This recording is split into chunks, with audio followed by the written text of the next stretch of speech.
What's happening, people? Matt Goddard here from the Boxing Locker, former professional boxer, now boxing coach. And today I'm just going to take you through a few different tips on the hook. Right now, the hook isn't a singular punch. In the same way that you throw a jab, the hook is variable. It needs to be able to change and is dictated by situation, position, and intent. As always, anyone that follows me on Instagram, TikTok, or has seen any of my other YouTube videos knows that situation, position, and intent is something I talk about a lot, right? What does that mean? It means situation, the scenario that you're in, okay? Am I on an attack? Am I on the defense? Are we in an exchange? Position, am I against the ropes? Am I in the middle of the ring? Are we in close? Are we at range? And intent, do I intend to continue the attack? Am I aiming for a specific area? Is there a vulnerability? Is there a weakness? Okay, so that's what I'm talking about when I say situation, position, and intent. Why the hook changes for that is it's quite simple, really. A lot of people think, as I said, it's on a single plane of movement. So I'm throwing the hook and it comes across. It's not solely a lateral punch, okay? Watch historically, you see people coming with the shovel hook variation, with the chopping hook variation, coming across, coming long, coming short, coming over, coming looping, coming to the body, coming down to the body, coming across there's so many options. The reason that these options exist is to suit those situation, position, and intent driving factors. So when I'm in close, I might want to just turn the hook around, so I keep the elbow up and I chop from the body. You might want to turn the foot, that's down to you. Anybody who follows me or watches me knows I don't like to, but we rotate around there. So even with that pivot, it's all a turn here. I might want to get behind the guard, so I chop that fist over, so I come round and in. That big knuckles landing behind the ear, that's what I want to do. One right behind the ear. Technically an illegal blow, but Goddard Golovkin got away with it his whole career, so we're coming around the back there. Whoop, nice and short. I might want to come up through the inside of the guard, so they might have a wide guard. I'm looking to come through the gap here. Bap, shovel hook, bap, shovel hook, bap, shovel hook. The shovel hook is essentially a 45-degree angle. So here, you're completely lateral. Here, you're in an uppercut. Here's my shovel hook. What that does is it enables me to get into different gaps and aim into the jaw, the actual line of the jaw, right into this gap here. Now, that may differ if I'm at range. So I'm at range and I want to go long. I'm going to chop over. That gives me an opportunity to turn out as I throw it, use my footwork with it. I might want to finish it on the combination, whip it back round. That's a nice lateral one, boom. I might get my head over, come back up with the punch. Come over here, but that angle drives at that 45 degrees again.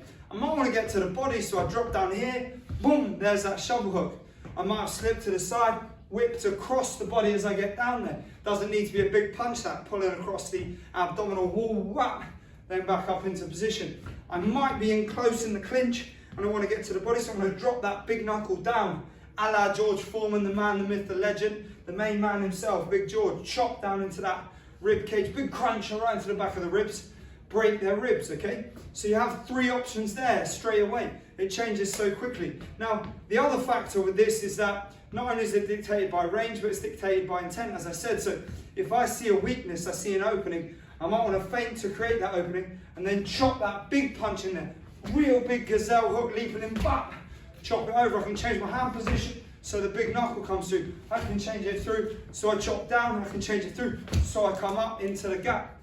So many options with the hook. It's so variable in the same way that the jab is. You know, I jab to flick, I jab to touch, I hold it out there to control the space, I drive it in to drive my opponent back, I step back with it, I drop down to the body, I slip with it, I slip inside with it, I keep the hand sideways, I'm doubling it, I'm tripling, so many options. The hook is the same. If I have that variability, I can attack with a shovel hook, chop over, step out.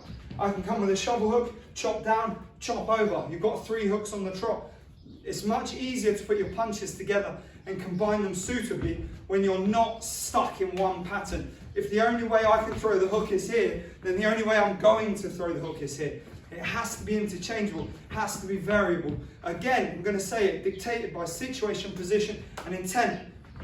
I'm in here, and my opponent's coming into me, chop, boom, and I'm out. I'm in here, turn it over, back, and I've exited. I want to step that way, whap, and then I'm back out. I'm rolling under, come across the guard. We're in close in the clinch, wrapped up, bap, big knuckle comes in there.